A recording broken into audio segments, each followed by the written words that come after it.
नमस्कार मंडळी मालिकेचा आजचा भाग खूपच जबरदस्त आणि खूप खतरनाक दाखवलेला आहे. मंडळी, भैरवीने आता सारंग आणि सावलीसोबत एक नवीन खेळ खेळलेला आहे, नवीन डाव टाकलाय. पण तो सगळा डाव हाणून पाडत सावलीने सारंगचा जीव वाचवलाय.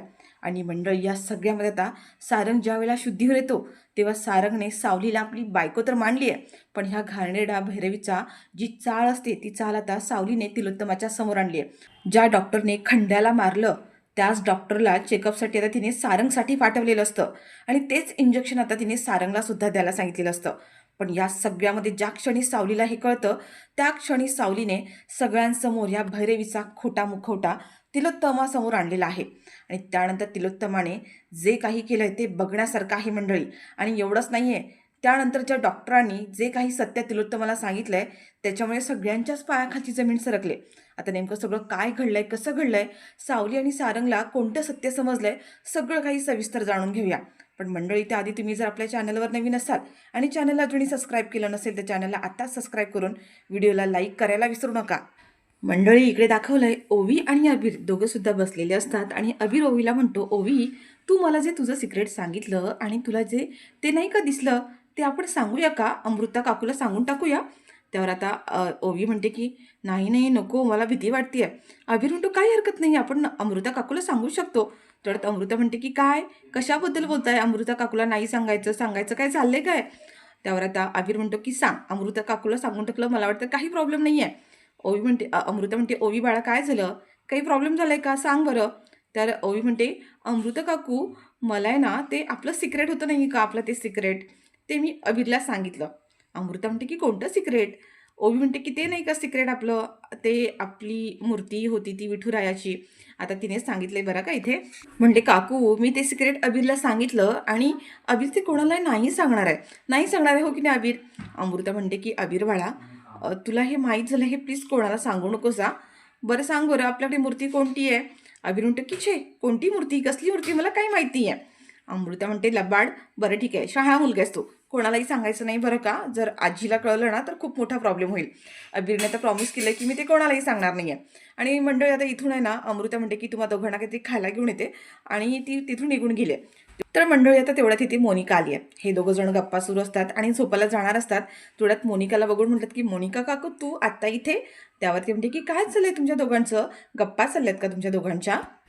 वा वा, छान. त्यावर अभिर आता तिची टिंगळ करतो आणि म्हणते की नाही नाही, आमच्या गप्पा नाही चालल्या आहेत, आम्ही आहे ना छान गेम खेळतोय, दिसते ना तुम्हाला आम्ही काय करतोय ते, तरीसुद्धा काय विचारताय. अमृता आपली सॉरी ही मोनिका म्हणते, ए, जास्त शहाणपणा दाखवू नकोसा, स्वतःच्या लायकीत राहा आणि आवाज बंद कर. अभि पुन्हा तिची टिंगळ करतो आणि हसतो बरं का. ओवी घाबरली आहे, कारण ओवीची तर काय तिच्यासमोर बोलायची हिंमतच होत नाही आहे. आणि तेवढ्यात आता ती म्हणते की हे बघ, मला इथे काही इंटरेस्ट नाही आहे ओवी, मला जरा तुझ्याशी काम आहे, चल तू माझ्यासोबत. अबीर म्हणतो की मी पण येणार सोबत. त्यावरती म्हणते, मी फक्त ओवीला माझ्यासोबत चल म्हणाली आहे, तुला म्हणाली आहे का, तुझी काही गरज नाही आहे, तू इथेच थांबायचं, चल ओवी बाळा चल माझ्यासोबत. त्यावर आता ओवी अबीरला अबीर ओवीला म्हणतो की ओवी, मी पण येणार आहे तुझ्यासोबत. तेव्हा आता ही मोनिका चिडतेने म्हणते की मी तुला एकदा सांगितलं ना, माझ्यासमोर फक्त ओवी येणार आहे. माझी किचनमध्ये कपाटाच्या आतमध्ये बांगडी पडली आहे, ती मला काढून हवी आणि त्यासाठी मी फक्त ओवीलाच घेऊन जाणार आहे, तू यायचं नाही, सांगितलेलं लक्षात ठेव, कळलं. आता अबीर घाबरतो आणि तिथेच थांबतो. ओवी म्हणते, अबीर थांब, मी पटकन जाते आणि पटकन काकूला तिची बांगडी काढून देते आणि पटकन येते, नको काळजी करूस, तू इथेच थांब. अबीर आता काही बोलत नाही आहे. मोनिका म्हणते, जास्त शहाणपणा करायचा नाही आहे, जेवढं सांगितलं तेवढं करायचं, या घरात पाहुणा आहेस, पाहुण्यासारखं राहा. आणि आता अबीर विचारत तिथे शांत बसतो. आणि आता तिथून मोनिका तिला घेऊन गेली आहे. तर मंडळी, इकडे खाली ना भैरवी आलेली असते. भैरवी इकडे ओवी कधी खाली येते तिची वाट बघत आहे. भैरवी आता इथे मनातल्या मनात म्हणत असते की सावली, तुझ्यासोबत मी आत्ता असा काही गेम करणार आहे, असं काही खेळ खेळणार आहे ना, आयुष्यभर तुझ्या लक्षात राहणार आहे. तुझ्या मुलीला तुझ्या विरोधात नाही उभं केलं तर नावाची भैरवी नाही आहे. तेवढ्यात आता ही मोनिका ओवीला खाली घेऊन येते आणि भैरवी लगेच म्हणते, ओवी बाळा, हाय ओवी बाळा, कशी आहेस, अगं माझं छोणं बाळ, ते असा तिच्या लाड्यागुड्या करत असते. त्यावर आता ओवी म्हणते की तुम्ही तुम्ही इथे काय करताय. त्यावर ती म्हणते, बाळा असं काय करते सगळं, मी तुलाच भेटायला आली आहे, ये बरं इकडे ये, हे बघ तुझ्यासाठी मी एक छान गिफ्ट आणलं आहे, तुला गिफ्ट आवडते की नाही आहे, हे बघ खूप सुंदर गिफ्ट आहे, तुला बघितल्या खूप आवडणार आहे. ओवी म्हणते की मोनिका काकू, तू तर मला किचनमध्ये तुझी बांगडी अडकली ती काढण्यासाठी घेऊन चालली होतीस ना, मग तू मला इथे का घेऊन आली आहेस, आपण चल आधी ते काम करून येऊया.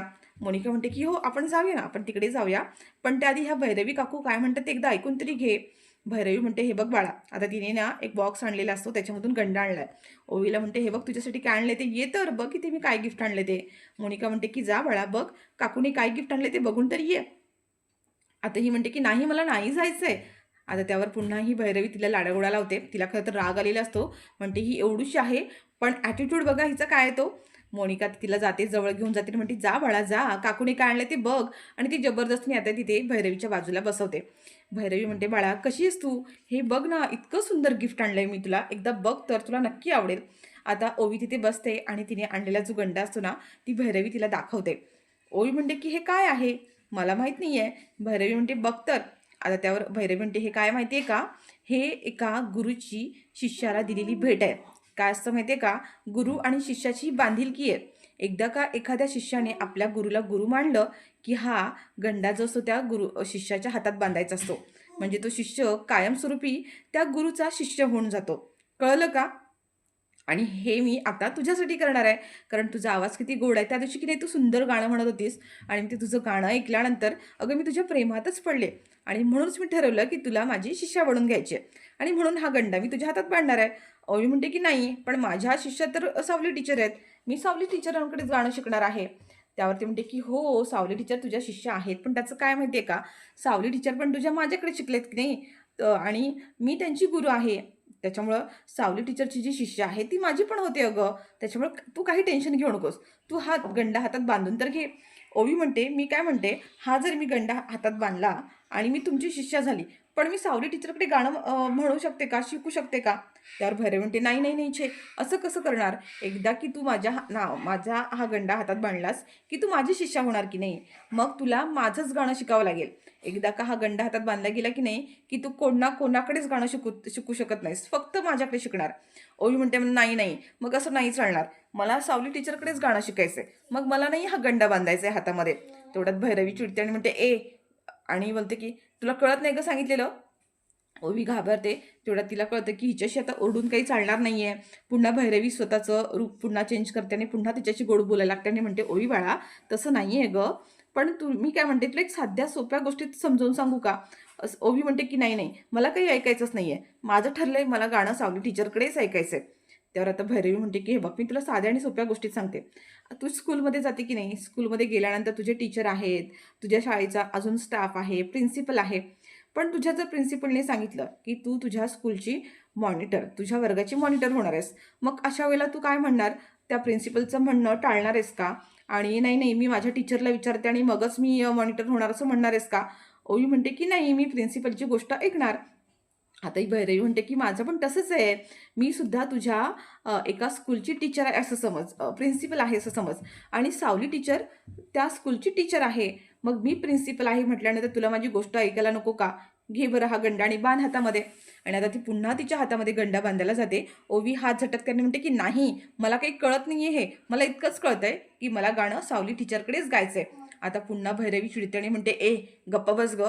आणि आता ती मोनिकाकडे बघते आणि मोनिकाला म्हणते की तू हिला धाक दे, म्हणजे नाही का तुला घाबरते ना ती. आणि तशी मोनिका येते आणि तिला ना घाबरवते आणि म्हणते तुला कळत नाही का गं, एकदा सांगितलेलं मोठे जे लोक सांगतात ना ते ऐकायचं असतं, कशाला स्वतःचा शहाणपणा दाखवतेस.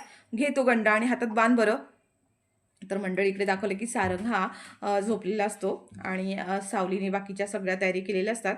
आणि तिथे आता सुशिलासुद्धा आहे. सुशिलेला म्हणते की सुशिला वहिनी मी काय म्हणते, आज तुम्ही ना इथेच थांबा, मी बाहेर जाऊन थांबते, सारंगजवळ तुम्ही थांबा, त्यांच्याशी गप्पा मारा, त्यांना छान वाटेल.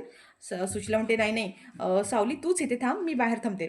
सावली तू पाहिलंस ना की इथे तू आल्यापासून सारंगमध्ये किती फरक पडला आहे ते, त्याच्यामुळे तूच त्यांच्याजवळ थांब. सावली म्हणते की मग एक काम करूया, आपण दोघीसुद्धा इथेच थांबूया. तर तेवढ्यात आता तिथे अमृता येते आणि अमृता म्हणते चल ना सावली आताच्या आता खाली चल. सावली म्हणते काय झालं अमृता वहिनी, काही झालंय का? अमृता म्हणते तू चल म्हणते ना आत्ताच्या आता खाली चल बरं. सावली म्हणते हो काय झालं ते सांगा तरी. अमृता म्हणते भैरवी आली आहे. आता सावली म्हणते की भैरवी एवढ्या रात्री कशासाठी? अमृता म्हणते तू चल बरं खाली, खाली गेल्यावर तुला सगळं कळेल. आणि आता ही अमृता आहे ना सावलीला घेऊन खाली आले.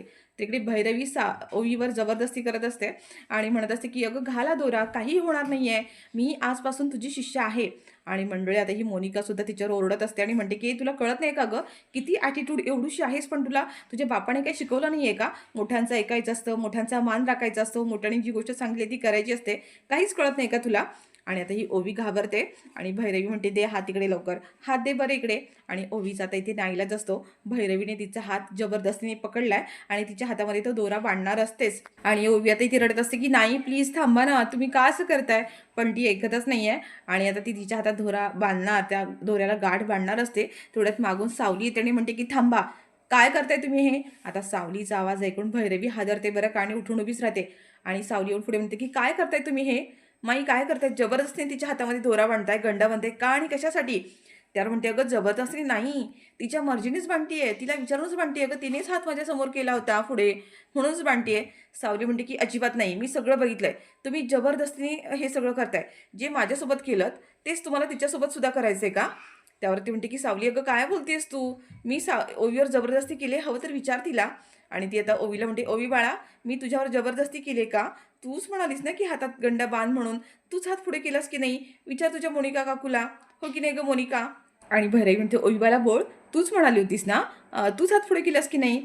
सावली म्हणते की ओवी बाळा सांग, घाबरायचं नाही, ते कोणालाही घाबरायचं नाही आहे, बिंदास खरं काय आहे ते सांग, सांग ओवी. तर ओवी म्हणते की नाही, मला हा गंडा नाही बांधायचा आहे, मला ह्यांचं गुरु नाही म्हणायचं आहे, मला सावली टीचर तुमच्याकडूनच गाणं ऐकायचं आहे, मला अजिबात इच्छा नाही आहे हा गंडा बांधायची. आणि असं म्हटल्यावर सावली आता दोघींकडे सुद्धा रागारागाने बघते. आणि आता अमृताला लगेच सावली म्हणते की अमृता वहिनी तुम्ही ओवीला आतमध्ये घेऊन जा. आता अमृता जाते आणि ओवीला घेऊन आतमध्ये जाते. आणि तेवढ्यात मंडळी आता ही सावली आहे ना भैरवीच्या जवळ येते आणि म्हणते की का करताय तुम्ही हे सगळं?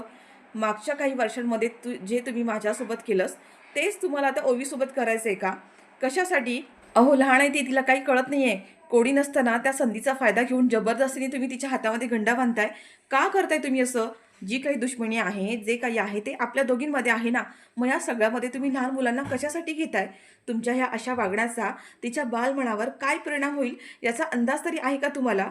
जे मी भोगले ना ते मला ओवीला भोगू द्यायचं नाही आहे. तुमच्या ह्या दहशतीखाली मी काय काय सहन केले ना ते माझं मला माहिती आहे. आणि तीच अवस्था मी आता ओवीची होऊ देणार नाही आहे. आणि पुन्हा खबरदार, कोणाच्याही न कळत ओवीसोबत तुम्ही असं वागलात तर गाठ माझ्याशी आहे. मंडळी आता ही भैरवी म्हणते की अगं एवढा का आज दाखवतेस? काय संबंध आहे तुझा त्या ओवीशी? अगं फक्त तुझी शिष्यच आहे ना ती. सावली म्हणते खबरदारा, ओवीच्या पुन्हा वाटेला जायचं नाही. आणि तिची इच्छा नसताना तुम्ही तिला जबरदस्तीने स्वतःची शिष्य बनवून घेताय का आणि कशासाठी? त्यावर आता ही भैरवी म्हणते की काय ना, मला जे पाहिजे ते मी करणारच. आणि हा गंडा आज नाही तर उद्या मी ओवीच्या हातामध्ये बांधणार. आज तू इथे होतीस, प्रत्येक वेळेला तू तिच्यासोबत असशीलच असं नाही आहे. मी हा गंडा काहीही झालं तरी ओवीच्या हातात बांधून दाखवणार म्हणजे दाखवणारच. मंडळीने असं म्हणून भैरवी आता तिथून रागारागाने निघून गेली आहे. सावलीला पण थोडीशी भीती वाटते की भैरवी आता काही शांत बसणार नाही आहे. पण ती मोनिकाकडे रागारागाने बघते आणि मोनिकाला म्हणते की तुम्ही इथेच होतात ना, मग तुम्ही का अडवलत नाही तिला? त्यावर आता ही मोनिका म्हणते की अगं सावली, मला त्याला काहीच माहीत नव्हतं. ती भैरवी आली आणि हातात दोरा बांधायला लागली, मला असं वाटलं कुठल्या देवाचं तरी असेल गं, ते नाही का लाल पिवळ्या रंगाचे धागे असतात, मला तेच वाटलं. म्हणतं देवाचं आहे ना, ठीक आहे बांधू दे. मला नव्हतं माहिती हे सगळं असं असतं ते. अगं ह्यातलं मला नॉलेजच नाही ना काय, मग मी कसं अडवणार? पण आता ते म्हणते त्या जबरदस्ती करत होत्या, तर जबरदस्ती करताना तुम्ही थांबू तर शकलं असतात ना. सावली रागारागाने बोलते आणि तिथून निघून जाते. मोनिका म्हणते मला कोणाकोणाची मर्जी आणि मनं सांभाळत बसावं लागणार आहे काय माहिती. ही आता प्रॉपर्टी एवढी सगळी मिळवायची असेल तर सगळ्यांची मनं मला जपावीच लागणार आहेत, असं म्हणून ती सुद्धा निघून जाते. तर मंडळी इकडे सावली आहे ना त्यांच्या देवाऱ्यामध्ये आलेली आहे आणि गणपतीसमोर प्रार्थना करते. ओके. आणि तेवढ्यात तिला तिच्या भूतकाळातल्या गोष्टी आठवतात. म्हणजे जेव्हा अमृता आणि ती दोघी मिळून देवारात जी काही नेहमीची पूजा करायचे किंवा ज्या काही गोष्टी व्हायच्या, सगळं ते क्षण आता तिला आठवत असतात. आणि सावलीला ते सगळे क्षण आठवून खूप भावूक झालेली असते. सारंगसोबत असलेले क्षण, तिलोत्तमाने तिला माफ केल्यानंतर ज्या ज्या काही गोष्टी झाल्या होत्या ना त्या सगळ्या तिला आठवत असतात. आणि ओवी तिच्याकडे बघत असते. सावलीच्या चेहऱ्यावर एक प्रकारची स्माईल सुद्धा असते. ओवी लगेच सावलीला म्हणते सावली टीचर, तुम्ही असं काय गणपती बाप्पाकडे बघत बसलाय? काय झालं? काही झालंय का? सावली म्हणते की नाहीच ओवी काही नाही झालं. आणि सावलीला खरं तर त्या सगळ्या गोष्टी ऐकून आनंद झालेला असतो, म्हणजे आठवून आनंद झालेला असतो. तर मंडळी इकडे आता ती भैरवी जी आहे ना घरी गेल्या, आणि घरी गेल्यानंतर तिला इतका राग आलेला असतो, कारण ओवीसमोर, मोनिकासमोर, अमृतासमोर तिने त्या भैरवीचा अपमान केलेला असतो आणि तो तिला अजिबात सहन झाला नाही आहे. म्हणजे ती ओवी तिच्या हातात गंडा बांधणारच होती, पण तेवढा ती सावली टपकली आहे आणि तिचा प्लॅन उद्ध्वस्त झाला आहे. त्याच्यामुळे तिला खूप राग आलेला आहे. ती म्हणते मी ह्या सावलीला सोडणार नाही आहे. माझा माझा सगळ्यांसमोर अपमान केला, त्या एवढ्याच्या ओवीसमोर तिने माझा अपमान केला, त्या त्या मोनिकासमोर अपमान केला. जर मी ह्याचा बदला नाही घेतला ना, तर त्या मोनिकाच्या नजरेत माझी काहीच किंमत राहणार नाही आहे. ती मोनिका जी आहे ती मला भावसुद्धा देणार नाही आहे. नाही, नाही, असं होऊन चालणारच नाही आहे. याचा बदला मला घ्यावाच लागणार आहे, काही करून, ॲट एनी कॉस्ट. आणि मंडळी ती आता जो मास आहे तिचा जो फंटर, त्याला म्हणते की जो डॉक्टर खंड्याला, ज्या डॉक्टरने त्याचा जो काटा काढला, त्या डॉक्टरला मला आत्ताच्या आता भेटायचं आहे. मला काही करून सावलीला उद्ध्वस्त करायचं आहे आणि आता मला तेच करावं लागेल. सावलीला जर त्या घरातनं बाहेर काढायचं असेल, तिला उद्ध्वस्त करायचं असेल, तर माझ्याकडे एकच ऑप्शन आहे आणि ती गोष्ट मला आता करावीच लागणार आहे. म्हणजे आता भैरवीने खरं तर नाही, ते सारंगला मारण्याचा प्लॅन करणार आहे ती. ज्या डॉक्टरांनी खंड्याला मारलेलं असतं, म्हणजे जे इंजेक्शन दिलेलं असतं, त्या डॉक्टरला तर तिने बोलावून घेतलं आहे. आणि तो डॉक्टर म्हणतो की मॅडम बोला ना, काय झालं?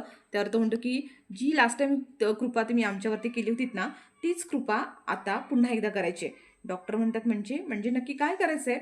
आता ती म्हणते जो खंड्या, जो कोमात माणूस होता, त्याला तुम्ही जे इंजेक्शन दिलं होतं नाही का, त्याच्याने आमचं काम तमाम झालं आहे, पूर्ण काम झालं आहे, आणि तेच काम तुम्हाला ह्यावेळेला पुन्हा करायचं आहे. जे इंजेक्शन तुम्ही त्या माणसाला दिलं होतं, तेच इंजेक्शन आणखीन एका पेशंटला द्यायचं आहे आणि पुन्हा आम्हाला आमचं काम करून हवं आहे. त्यासाठी तुम्हाला हवा तितका आणि वाटेल तेवढा पैसा मी द्यायला तयार आहे. आणि मंडळी हिने तिला भैरवीने जे इंजेक्शन खंड्याला दिलं होतं ना, तेच इंजेक्शन आता सारंगला द्यायला सांगणार आहे. तर मंडळी इकडे असं दाखवलं की ओवी आहे ना, ती सावलीला ओरडत ओरडत तिकडे घरी अमृताच्या रूममध्ये, बेडरूममध्ये घेऊन येते. आणि जी विठुरायाची मूर्ती इतकी वर्ष अमृताने लपून ठेवलेली असते सावलीची आठवण म्हणून, ती मूर्ती आता ओवी तिला दाखवणार असते. ती म्हणते सावली टीचर तुम्ही पहिले डोळे बंद करा बरं. सावलीने आता इकडे डोळे बंद केलेले असतात आणि ओवी तिने लपून ठेवलेली जी मूर्ती आहे ती बाहेर काढते, ड्रॉवर ओपन करते आणि ती मूर्ती सावलीच्या समोर ठेवते. आणि सावलीला म्हणते सावली टीचर आता उघडा डोळे. जेव्हा सावली डोळे उघडते ना, तेव्हा तिच्या समोरची ती विठुरायाची मूर्ती पाहून सावलीचं मन अगदी भरून आलेलं असतं. ती तीच मूर्ती असते जेव्हा सावली पहिल्यांदा मेंढळींच्या घरी सून म्हणून आलेली असते आणि ती मूर्ती तिने देवाऱ्यामध्ये आपलं किचनमध्ये ठेवलेली असते विठुरायाची. तीच मूर्ती ओवीकडे बघून तिला अगदी आधीचे जुने सगळे दिवस आठवतात. म्हणजे लग्नाचा तो पहिला दिवस, ओवीला तिलोत्तमाने सावलीला तिलोत्तमाने जे किचनमध्ये ठेवलं होतं, आणि त्या मूर्तीची मांडणीसुद्धा तिने त्या किचनमध्ये केलेली असते. आणि प्रत्येक अडचणीमध्ये विठुराया जेव्हा जेव्हा तिच्या पाठीशी होता, तेव्हा तेव्हा सारंगसुद्धा तिच्या पाठीशी होते. हे सगळं सगळं आता सावलीला आठवतं आणि ती सोक्त रडत असते. आता ओवीला संशय आला की सावली टीचर असं का करतात आहे?